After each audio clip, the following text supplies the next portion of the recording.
ஹாய்டா குண்டே. ஆயனா நாளையிலேருந்து ரம்ஜான் ஸ்டார்ட் ஆக போகுதுண்ணா. ஆமாண்டா.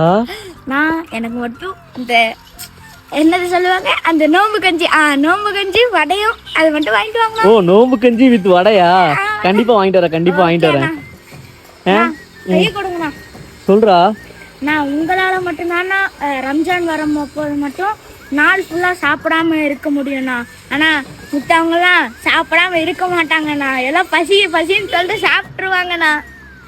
தேங்க்ஸ்டா. இவ்வளோ விஷயம் அப்புறம் உனக்கு தெரியும்? நான் அது ஸ்கூல்ல பாதியெல்லாம் படிச்சிருக்கேன். சோசியலு அந்த மாதிரிலாம் எங்களுக்கு சொல்லி கொடுத்துருக்காங்க. ரம்ஜான் முஸ்லீம்ஸ்ல எப்படி இருப்பாங்கன்னா காலையிலேயே 3 மணிக்கே எழுந்துச்சு தொழுங்கினதுக்கு அப்புறம் சாப்பிட்ருவாங்க. அதுக்கப்புறம் தண்ணி எதுவுமே குடிக்க கூடாது. அதே மாதிரி நைட்டு மட்டும் ஒரு டின்னர் சாப்பிட்டு வேண்டிதான். அதோட முடிஞ்சுன்னா இவ்வளோ விஷயம் தெரிஞ்சு வச்சிருக்கா. சூப்பர்ரா. இன்ஷா அல்லாஹ் கண்டிப்பா உனக்கு நோம்பு கஞ்சி வாங்கிட்டு வந்து கொடுக்குறேன்.